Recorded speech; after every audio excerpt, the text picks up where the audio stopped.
নমস্কার, আমি doctor Ritwik Ghoshal, intervention cardiologist. পেশেন্টদের অনেক দিনের অনেক কোয়েরিজ, সেগুলো শুনতে শুনতে তারপর ঠিক করে ফেললাম যে আজকে আমার সব থেকে পছন্দের টপিকটার উপর কিছুক্ষণ আলোচনা করা যাক। এমন একটা জিনিস যেটা আমি মনে করি রোগা হওয়ার সব থেকে সহজ রাস্তা। আমাদের কাছে প্রত্যেকের একটা বড় একটা ব্যাপার হচ্ছে কি করে আমরা ওজন কমাতে পারবো ন্যাচারাল পদ্ধতিতে। আমাদের কোনো অপারেশন, কোনো ওষুধপত্র না খেয়ে তারপরেও আমরা কি করে রোগা হতে পারবো। তো অনেক পেশেন্ট আসেন, তাদেরকে আমি বোঝাই যে যদি আপনি একটু কঠোর হন, মানে একটু ডিসিপ্লিন হন, বা আপনি যদি মেন্টাল স্ট্রেংথ একটু দেখাতে পারেন, আর কিছু ছোট্ট ট্রিক্স আছে সেগুলো যদি আপনি ফলো করেন, তাহলে কিন্তু রোগা হওয়াটা সত্যি সবসময় খুব কঠিন নয়। তার কারণ হচ্ছে আমাদের ওভারঅল কিছু কিছু মেটাবলিক প্যারামিটার থাকে। ধরুন কারোর থাইরয়েডের রোগ আছে, তো কারোর কোনো ইটিং ডিসঅর্ডার, মানে খাবারের একটা অদ্ভুত প্রবণতা, সেই সব রোগ, এইগুলো যদি কারোর খুব একটা না থাকে, তাহলে সেই ধরনের পেশেন্টের ক্ষেত্রে কিন্তু ওজন কমানোটা পারসে খুব কঠিন ব্যাপার নয়। তার কারণটা না আমি ডিটেলে বলবো। আজকে আমি যে আমার পডকাস্টটা করছি সেটা আমরা কোয়েশ্চেন আনসার বেসিসে করবো, মানে কি করে আমরা এই পদ্ধতিটা, যেটা আমি আলোচনা করতে চলেছি সেটার নাম হচ্ছে ইন্টারমিটেন্ট ফাস্টিং, বা বাংলা ভাষা বলতে গেলে উপোস করা, এবং সেটা এফেক্টিভলি করে আমরা ওয়েট কন্ট্রোল তো হবেই, এবং তার সাথে আরো কত কত বেনিফিট তার থেকে পেতে পারি।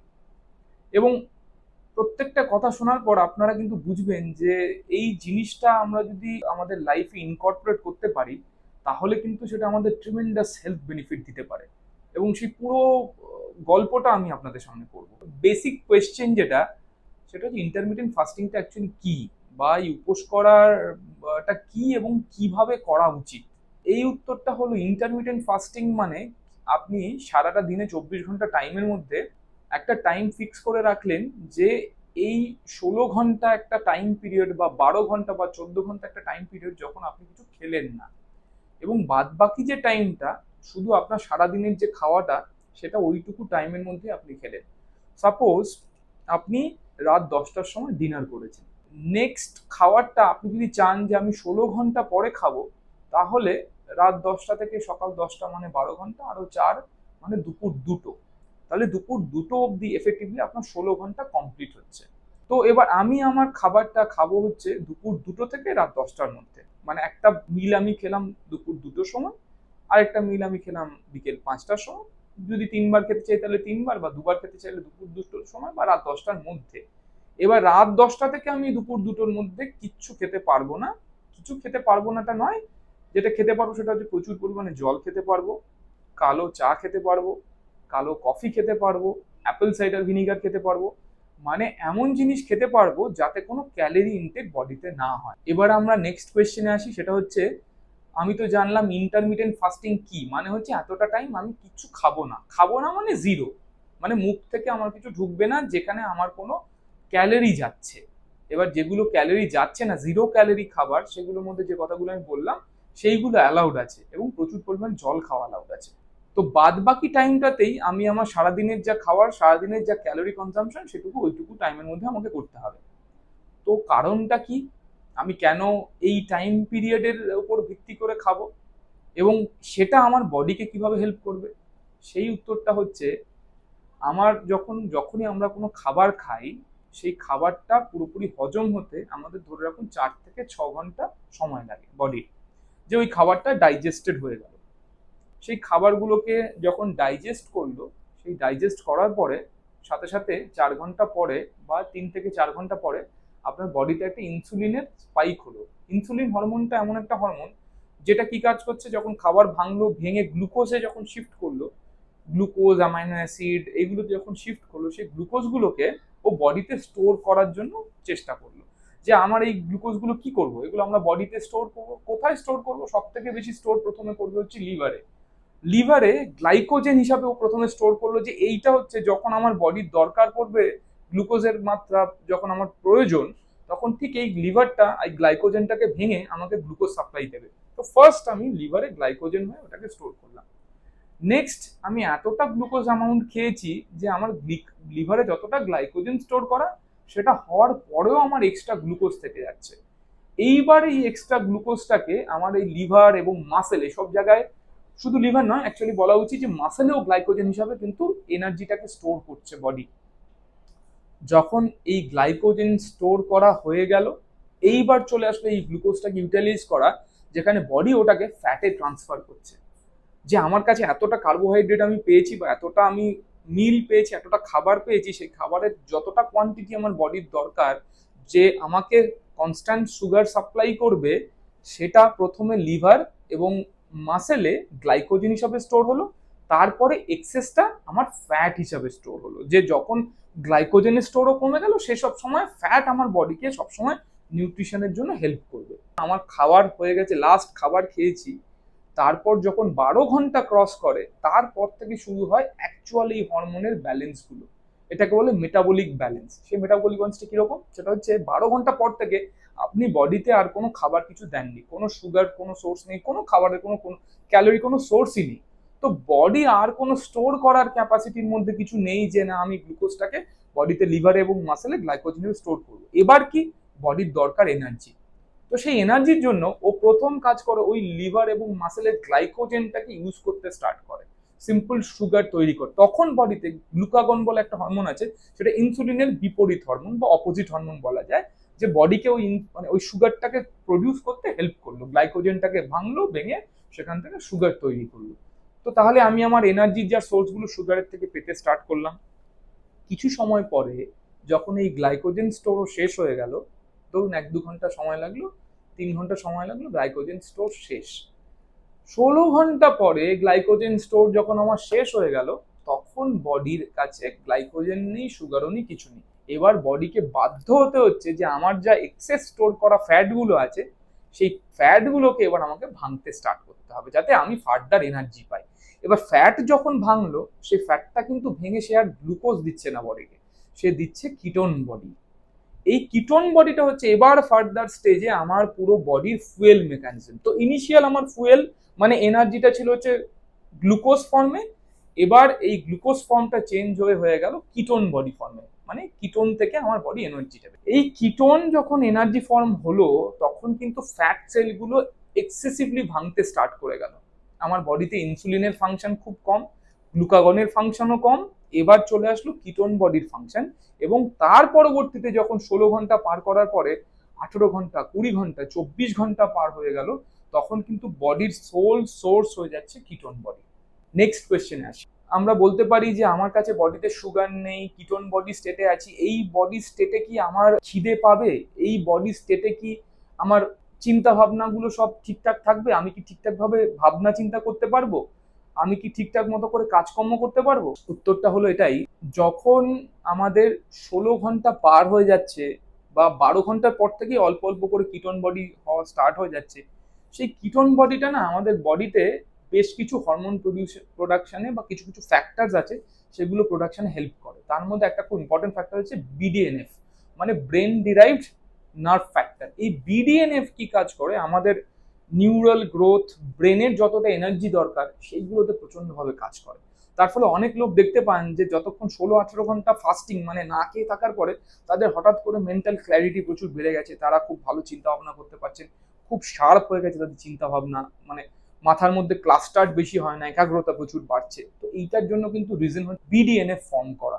নেক্সট পয়েন্ট চলে আসছে যে যখন আমার কিটোন বডি ইউজ হচ্ছে, তখন কি আমি আমার শরীরে শক্তি বা এনার্জি সেটা ঠিকঠাক মতো পাবো?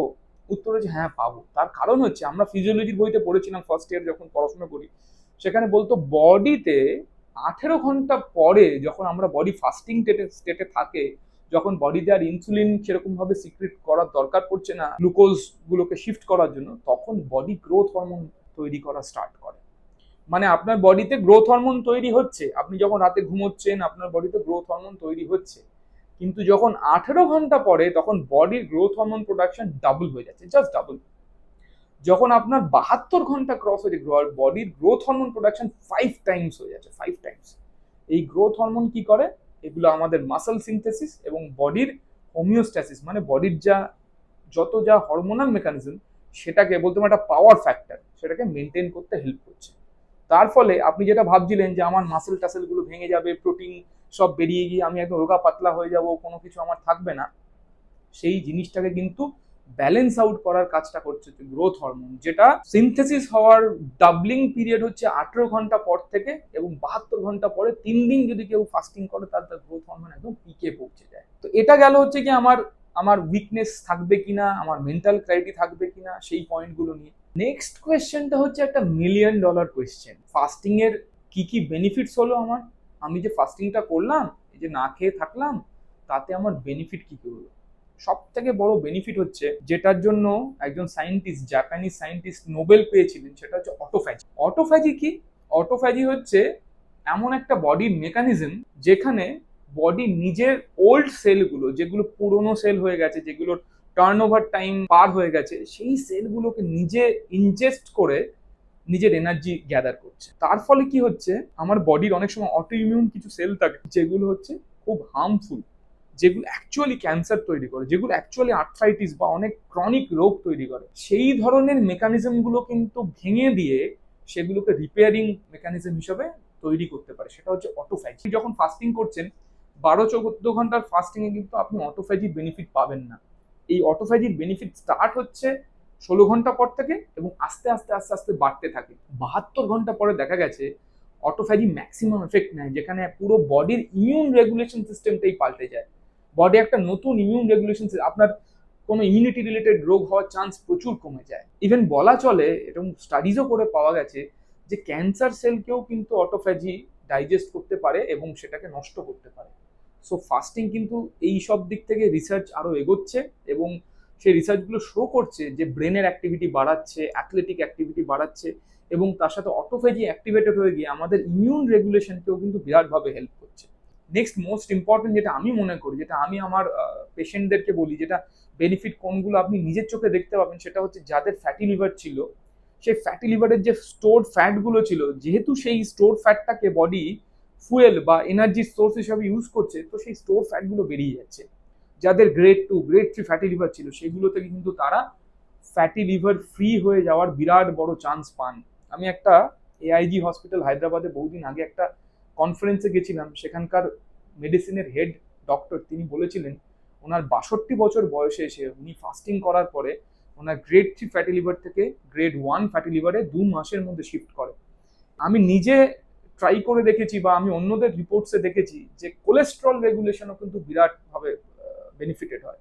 যাদের এলডিএল কোলেস্ট্রল, ট্রাইগ্লিসারাইড প্রচুর বেশি ছিল, সেগুলো কিন্তু তারা কমে যেতে পারে। যাদের ইনসুলিন সেন্সিটিভিটির জন্য সুগারের প্রবলেম ছিল, তারা কিন্তু সেই সুগারটাকে কন্ট্রোল করতে প্রচন্ডভাবে হেল্প করতে পারে। যাদের প্রেশারের সমস্যা ছিল, তাদের ক্ষেত্রে বডির ইনফ্লামেশন যেহেতু ন্যাচারালি কমছে, সেই কারণের জন্য কিন্তু আপনার প্রেশারটাকেও, বা এন্ডোথেলিয়াল যে ফাংশন, এগুলো মেডিকেল টার্মিনোলজি দিয়ে বেশি কমপ্লিকেটেড করা না করে, প্রত্যেকটা জিনিসে আপনি কিন্তু বেনিফিট পেতে পারেন।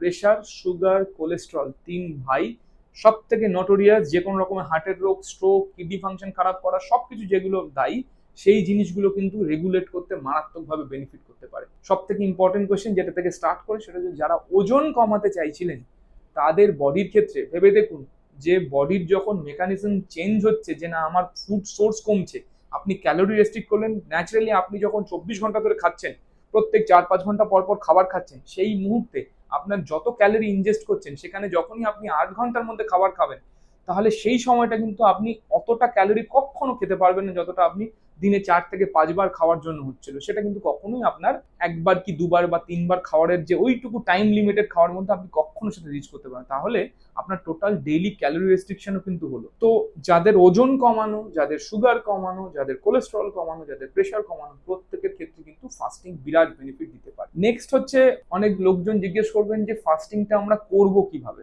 আমরা তো শুনলাম যে এটার বেনিফিট আছে, তাহলে আমি এই বেনিফিটটা নেবো কি করে, ফাস্টিংটা কিভাবে করবো? সেটা আমি বলি, যেটা সব থেকে ভালো রাস্তা, সেটা হচ্ছে, দেখুন ফাস্টিং এমন একটা জিনিস, বা উপোস এমন একটা জিনিস, যেখানে আপনার নিজের কোনো পকেট থেকে খরচা নেই। অন্যান্য সবকিছু, আপনি জিম যান, আপনি কোনো খাবারের পেছনে খরচা করছেন, সবকিছু খরচা করলেন।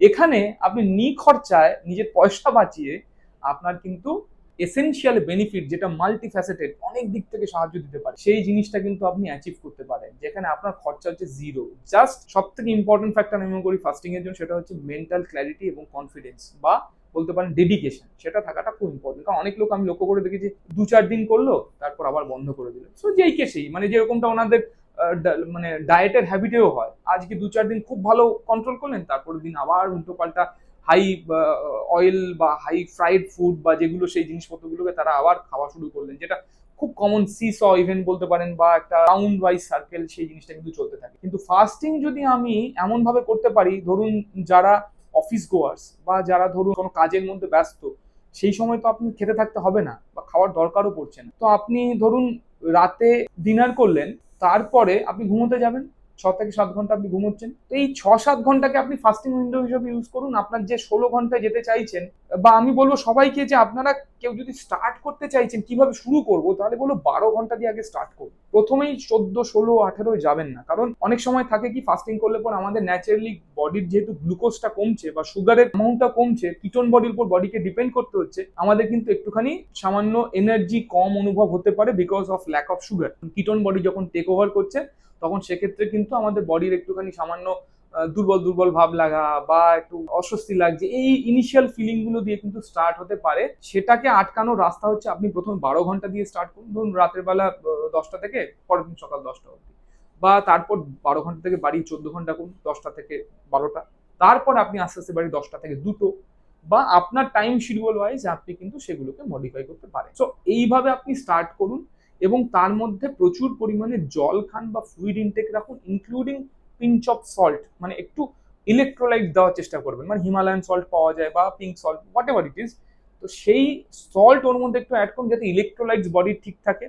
Black coffee, apple cider vinegar, black tea, green tea, যেগুলো একদম 0 ক্যালোরি, এগুলোকে আপনি প্রচুর পরিমাণে খেতে পারেন ইন দ্য মিন টাইম, যেটা কিনা আপনাকে একটু এনার্জিও দেবে এবং তার সাথে আপনার ফ্লুইড ব্যালেন্সটাও মেনটেন করবে। যে একটা মনোটোনাস খালি জল আর ইলেকট্রোলাইট নুন খেলাম, সেটা তো সাফিসিয়েন্ট নয়, তার সাথে মুখের টেস্টও চেঞ্জ হবে। ব্ল্যাক কফি নিয়ে আমি এর আগেও বলেছি এটা কত বড় অ্যান্টি ইনফ্লামেটরি রোল প্লে করে, যখন আপনি সকালবেলা খাচ্ছেন বা আপনি যে কোনো একটা টাইম টিল আফটারনুন আপনি যদি ইনজেস্ট করেন, তাহলে সেটার কতগুলো প্লাস পয়েন্ট আছে। তো এইগুলোকে আমরা একসাথে অ্যাড করে নিয়ে আমরা কিন্তু এই 12 থেকে 16 ঘন্টার উইন্ডোতে শুরু করতে পারি। এবার সপ্তাহে কেউ কেউ করতে পারেন যে একদিন ছাড়া ছাড়া করলেন, এভরি অল্টারনেট ডে। কেউ করতে পারেন এরকম যে সপ্তাহে 5 দিন আপনি খেলেন, আর 2টো দিন এমন করলেন যে 2টো দিন আপনি পুরো ফাস্টিং করলেন, মানে 24 ঘন্টা না খেয়ে থাকলেন। যখন আপনি একটু এক্সপার্ট হলেন যে আমি 12, 14, 16, 18 অব্দি যেতে পারছি, তখন আস্তে আস্তে বাড়িয়ে নিজেই নিজের লিমিট বুঝে 20, 22, 24 অব্দি পৌঁছতে পারেন। সো 5:2, মানে সপ্তাহে 5 দিন আমি খেলাম, 2টো দিন আমি একদম ফুড কিছু নিলাম না। কেউ এভরিডে অল্টারনেট হিসাবে খেতে পারেন, বা কেউ করতে পারেন 16:8, যেটা আমি মনে করি বেটার চয়েস, কারণ সেক্ষেত্রে আপনার পুরোপুরি ফুড ডিপ্রাইভডও থাকলেন না, আবার আপনার ফাস্টিং এর বেনিফিটটাও কিন্তু আপনি পেলেন 16 ঘন্টা ফাস্টিং করে। সো আমার মনে হয় এইটা একটা ভালো টেকনিক। অনেক লোকজন এতটা অ্যাগ্রেসিভ এবং তারা সত্যি এত ভালো আছেন জিজ্ঞেস করে, যারা ওম্যাড করেন। ওম্যাড মানে 1 মিল আ ডে, মানে তারা দিনে একটাই মেজর মিল খান, যেটার মধ্যে তাদের প্রোটিন, কার্বোহাইড্রেট এবং ফ্যাটের রেশিও সব ব্যালেন্স। তারা একটা মিল থেকেই 40 থেকে 60 গ্রামস অফ, মানে 40 to 60 grams of protein ingest করেন, সেই প্রপার অ্যামাউন্টের প্রোটিন। তারা প্রপার অ্যামাউন্টের কার্বোহাইড্রেটের মধ্যে ফাইবার্স, প্রোটিন, ফ্যাট সবগুলোর ব্যালেন্স বুঝতে পারেন। আমি নেক্সট একটা ভিডিওতে খুব ভালো করে কি করে ক্যালোরি কাউন্ট করতে হয়, কি করে প্রোটিন মানে কাউন্ট বুঝতে হয়, কি করে কার্বোহাইড্রেট কাউন্ট বুঝতে হয়, সবগুলো আমি একটা ইনকর্পোরেট করে একটা ভিডিও করবো, যাতে প্রপার ডায়েট কিরকম ভাবে সেটা সম্বন্ধে আমাদের একটা প্রপার আইডিয়া। অনেকে কোয়েশ্চেন করতে পারে, ডাক্তারবাবু আমরা না কিটো ফ্লুর কথা শুনেছি, এই কিটো ফ্লুটা কি? সেটা হচ্ছে যখন বডি আপনার পুরোপুরি কিটোন বডিতে শিফট করে গেছে, মানে যখন আপনার ফুয়েলটা সুগার, ফ্যাট এগুলো থেকে ছেড়ে বেরিয়ে যখন কিটোন বডিতে পুরো শিফট করে গেছে, তখন বডি না একটা কিটোসিস স্টেটে থাকে। ইভেন বিদেশে ওরা কিন্তু হাই কার্বোহাইড্রেট মিল খায় না, ওরা কিটো ডায়েট করে। কিটো ডায়েট মানে অনলি প্রোটিন অ্যান্ড ফ্যাট আপনার খাবারের মধ্যে থাকবে, যেখান থেকে ওটা ডাইজেস্ট করার পরে আর আপনার গ্লুকোজে ট্রান্সফার না হয় পুরোপুরি কিটোন বডিতে শিফট করে যাচ্ছে সেই ডায়েট। সো ওই কিটো ডায়েটে যখন আপনি থাকছেন এবং তার সাথে ফাস্টিং করছেন, তখন প্রচুর লোকজনের হয় কি কিটো ফ্লু হয়, মানে মাসেল ক্র্যাম্প হয়, অনেকের ক্ষেত্রে একটু ইরিটেশন হয়, একটু ক্র্যাঙ্কিনেস হয়। তো এই mood instability, irritation, muscle cramp, সেগুলো হলে কিন্তু তাদেরকে বলে কিটো ফ্লু। এবং সত্যি কথা বলতে কিটো ফ্লু বেশি দিন লাস্ট করে না। যারা প্রথম প্রথম শুরু করেন 2 থেকে 3 দিন থাকে। প্রচুর পরিমাণে হাইড্রেশন যদি ঠিকঠাক মেনটেন করা যায়, ইলেকট্রোলাইট যদি ঠিকঠাক মেনটেন করা যায়, তাহলে কিন্তু কিটো ফ্লু থেকে আটকানো সম্ভব। এবং কিটো ফ্লুর জন্য আপনারা কেউ ভয় পেয়ে কিন্তু ফাস্টিং এর বেনিফিট নেওয়াটাকে ছাড়বেন না, আমি এটুকু বলতে পারি। নেক্সট আমার কোয়েশ্চেন আসবে, সেটা সবথেকে ইম্পর্টেন্ট কোয়েশ্চেন। স্যার আমরা তো ফাস্টিং করলাম, ফাস্টিং করার পরে আমরা ডায়েট কি রাখবো, কি খাবো। তো সেক্ষেত্রে আমি খুব ভালো করে আপনাদের যেটা বলবো সেটা হচ্ছে ফাস্টিং করার পরে, প্রলং ফাস্টিং করার পরে, ধরুন 18 ঘন্টা 20 ঘন্টা না খেয়ে থাকার পরে ইমিডিয়েটলি কোনো বিঞ্জ ইটিং করবেন না, মানে কোনো হেভি মিল যেটা প্রচুর কার্বোহাইড্রেটস আছে, প্রচুর ফ্যাট আছে, সবকিছু মিলে কোনো হেভি মিল খাবেন না। স্টার্ট স্লোলি, খুব অল্প অল্প করে লো ক্যালোরি যেগুলো ডায়েট হয়, কোনো স্যালাড বা একটু আপনার ইলেকট্রোলাইট ড্রিঙ্ক হতে পারে, সেগুলো দিয়ে স্টার্ট করুন যার মধ্যে ক্যালোরিজ আছে কিন্তু অল্প পরিমাণে। তার কারণ কি, আমরা খুব ছোটবেলায় একটা সিন্ড্রোমের নাম করে, সেটা হলো রিফিডিং সিন্ড্রোম। রিফিডিং সিন্ড্রোম এরকম ছিল, যারা প্রচন্ড ম্যালনারিশ ছিল, ম্যাল নিউট্রিশন ছিল, বা যারা দীর্ঘদিন ধরে খাননি, তাদের যখনই হঠাৎ করে একটা লার্জ কার্বোহাইড্রেট মিল দেওয়া হয়েছে, সেই মুহূর্তে তাদের বডির ইনসুলিন প্রচুর পিক করে বডি থেকে সুগারটাকে পুরোপুরি যে যে স্টোরগুলো সেগুলোতে শিফট করার সময় তাদের ইলেকট্রোলাইটগুলোকেও বডি টেনে নিয়েছে, মানে তাদের পটাশিয়াম, ম্যাগনেসিয়াম, ফসফেট সবগুলোকে বডি ইন্টারনাল স্টোরেজে ট্রান্সফার করে নেওয়াতে হিউজ পরিমাণে পটাশিয়াম, ম্যাগনেসিয়াম এবং ফসফেট কমে গিয়ে তাদের মারাত্মক ফেটাল অ্যারিথমিয়া, মানে হার্টের অ্যাটাক, হার্ট ফেলিওর হওয়া এবং তার সাথে স্ট্রোক লাইক ফিচার, এগুলো প্রচুর কিছু হওয়ার চান্সেস প্রচুর বেড়ে যায়। তো যারা প্রলং ফাস্টিং করেন, ইভেন যাকে বলে স্টারভেশন, মানে 3 দিন 4 দিন, তারপরে কিন্তু হঠাৎ করে মেজর মিল শুরু করলে তাদের ক্ষেত্রে রিফিডিং সিন্ড্রোম হওয়ার চান্স খুব হাই। কিন্তু যারা 20, 22, 24 ঘন্টা ফাস্টিং করছেন তাদের ক্ষেত্রে রিফিডিং সিন্ড্রোম হওয়ার চান্স খুব কম। কিন্তু স্টিল আমি বলবো, যা ইন্ট্রোডাক্টরি ডায়েট যেটা থাকবে সেটা কিন্তু খুব আস্তে আস্তে করে শুরু করুন এবং একসাথে একবারে হেভি কিছু মিল খাবেন না। নেক্সট পয়েন্ট যেটা সব থেকে ইম্পর্টেন্ট, আমি যেটা আমার আগের ব্ল্যাক কফির মেসেজেও বলেছি, আমি এখনো বলবো, কারা কারা ফাস্টিং করা উচিত না।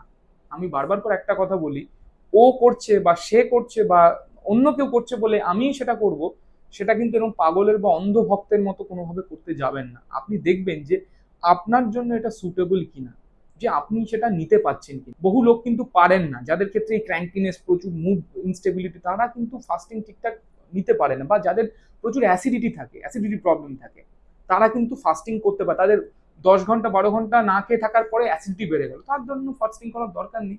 তারা অল্প অল্প ছোট ছোট মিল খাবেন দিনে 4 বার করে, সেটাও বেনিফিশিয়াল। ক্যালোরি রেস্ট্রিক্টেড ডায়েট করবেন, সেটাও বেনিফিশিয়াল। যারা টাইপ 1 ডায়াবেটিস, যারা ইনসুলিন নেন, তারা কিন্তু ফাস্টিং করবেন না, কারণ তাদের বডিতে ইনসুলিনের ঘাটতি রয়েছে। ফাস্টিং করার সময় আরো ঘাটতির জন্য কিন্তু হঠাৎ করে ফেটাল হাইপোগ্লাইসেমিয়া হয়ে ডেথের চান্স থাকে। তো যাদের ইনসুলিন নেন, যারা প্রেগনেন্ট মাদার্স, যারা বাচ্চারা, তাদের ক্ষেত্রে এই ধরনের পপুলেশন, বাচ্চা, প্রেগনেন্ট, প্রচন্ড এল্ডারলি, তাদের ক্ষেত্রে কিন্তু প্রলং ফাস্টিং একেবারেই না করা হয়। বা যারা ধরুন কোনো ওষুধ খাচ্ছেন যেটা আপনাকে দিনে 3 বার খেতে হচ্ছে বা 2-3 বার, এবং তার সাথে ফুডের প্রয়োজন পড়ছে, তারা কিন্তু অলওয়েজ মেডিকেল কনসালটেশন করে ফাস্টিং উইন্ডোটাকে বুঝে তারপরেই এই ফাস্টিং এর দিকে এগোবেন। তা না হলে কিন্তু ফাস্টিংটা আপনারা করবেন না। আপনারা proper diet, proper calorie restriction maintain করে তারপর আপনারা আপনার নিজেদের ডায়েটটাকে চুজ করবেন। সো আমি বারবার করে বলি, নিজের কাস্টমাইজেশন নিজের কাছে। আপনি নিজে নিজের বুঝটা বুঝে কোন ডায়েট, কোন টাইম উইন্ডো, কোনটা আপনার জন্য সুটেবল, সেটাকে ফিক্স করে তারপর আপনি এই টেকনিকটাকে ইনভাইট করুন। আরেকটা ছোট কোয়েশ্চেন অনেকে বলে, স্যার আমরা যখন ফাস্টিং করছি বা না খেয়ে থাকছি তখন আমাদের প্রচুর ইউরিন আউটপুট হয়। সত্যি কথা তাই, সেটা হচ্ছে বডি তখন অনেকভাবে আমাদের ইউরিনটা কনসেন্ট্রেট করতে পারে না কিছু হরমোনাল ব্যালেন্সের জন্য। সেই কারণের জন্য আমাদের ইউরিন একটু বেড়ে যায়, কিন্তু সেই সময় ইউরিন বেড়ে গিয়ে আমাদের কিন্তু সোডিয়াম কমার, সোডিয়াম ডিপ্লিশনের একটা চান্স থাকে। তো আমি বারবার করে প্রথম থেকেও বলেছি, আবারও বলছি, সেটা হচ্ছে আপনারা কিন্তু ইলেকট্রোলাইটটাকে মেনটেন করার চেষ্টা করবেন, যাতে ইউরিনের মাধ্যমে প্রচুর পরিমাণে ইলেকট্রোলাইট লুজ করে একেবারে ডিহাইড্রেটেড না হয়ে পড়ি। সো ফাস্টিং করুন আপনাদের ওভারঅল হেলথের জন্য, লনজিভিটির জন্য, আমাদের অটোফ্যাজি অ্যাক্টিভিটির জন্য, আমাদের ইমিউন সিস্টেম স্ট্রং করার জন্য, এবং ওভারঅল সুগার, কোলেস্ট্রল, প্রেশার, ওজন বাড়া, ফ্যাটি লিভার, ইনফ্ল্যামেটরি ডিজিজ, সেগুলো থেকে মুক্ত হওয়ার জন্য। কারণ at the end of the day আমি একজন ইন্টারভেনশন কার্ডিওলজিস্ট, যে বলেছি বারবার করে, অ্যাগ্রেসিভলি যখন কোনো রোগ হয় সেটাকে ট্রিট করি। কিন্তু প্রত্যেকের কাছে এই হেলথ অ্যাওয়ারনেস আমি পাঠাতে চাই, সেটা হচ্ছে আমরা প্রথমে চেষ্টা করব কি করে এই রোগগুলোকে আটকানো সম্ভব। আমরা যদি আটকাতে পারি, আমরা প্রচুর পরিমাণে পরবর্তীকালে হার্টের রোগ থেকে কিন্তু মুক্ত হতে পারি। শুধু হার্টের রোগ না, সুগার, হার্ট, কোলেস্ট্রল, কিডনি, প্রত্যেকটা দিক থেকে কিন্তু আমরা মুক্ত হতে পারি। এবং ভেবে দেখুন, এই ফাস্টিংটা আগেকার দিনে আমাদের পূর্বপুরুষদের ন্যাচারাল প্রসেস ছিল। যখন তারা আদিম মানুষ ছিল তখন কিন্তু তারা রেগুলার খেতে পেতো না, তাদের কিন্তু পুরোপুরি কার্নিভোর ডায়েট ছিল, মানে পশু শিকার করে তাদেরকে খেয়ে তারপরে তাদের চলো। তখন কিন্তু চাল, ধান, গম এগুলোর কোনো ফেসিলিটি ছিল না। তারা কিন্তু একদিন খাবার পেতেন, 5 দিন পেতেন না। তখন কিন্তু তাদের বডি মেকানিজমটাই এই ফাস্টিং মেকানিজম উপর চলতো, এবং তারা কিন্তু মাসকুলার বিল্ড মেনটেন করে তারা কিন্তু বেঁচে থাকতেন, এবং লংজিভিটি প্রচুর বেশি ছিল। সেগুলো ন্যাচারাল রিপেয়ার মেকানিজম এবং প্রচুর প্রচুর মলিকিউলার বেসিসের জন্য, যেগুলো এখন আমরা স্টাডিজ করে করে দেখতে পাচ্ছি। বিরাট বড় প্রাচীন হিস্ট্রি, সেটাকে আমরা যদি ইনকর্পোরেট করতে পারি, মধ্যেও কিন্তু ফাস্টিংকে ইনক্লুড করা আছে just to get rid of this health situations. তার কারণটা হচ্ছে, যেরকম রামাদান মান্থে মুসলিমদের রমজান, আমাদের হিন্দুদের একাদশী, বা ক্রিশ্চিয়ানদেরও এরকম কিছু মেথডস আছে যেখানে কিন্তু তারা কমপ্লিটলি না খেয়ে থাকেন, সেটাকে রিচুয়াল হিসাবে ইউজ করেন। এই রিচুয়ালগুলো বানানোই হয়েছিল কিন্তু এই উদ্দেশ্য নিয়ে, যেটা আমি এতক্ষণ ডিসকাস করলাম। সো যারা পারছেন, যারা যারা নতুন ভাবছেন যে কি করে শুরু করব, কিভাবে খাবো, কি না খাবো, কিভাবে চলবো, কোনটা খাওয়া যায়, কি করে ফাস্টিং এর পরে খাবার শুরু করব, কি আমার হেলথ বেনিফিট, তাদের জন্য আমার মনে হয় এই ভিডিওটি হেল্প করবে। যদি আপনাদের ভালো লেগে থাকে এবং ভবিষ্যতে আরো কিছু আমি যেগুলো হেল্পফুল ভিডিও সেগুলো দেব, সেটা দেখুন এবং অন্যদেরকে শেয়ার করুন। এই চ্যানেলটি গ্রো করা সাহায্য করুন, যার জন্য সাবস্ক্রাইব করুন, লাইক শেয়ার করুন।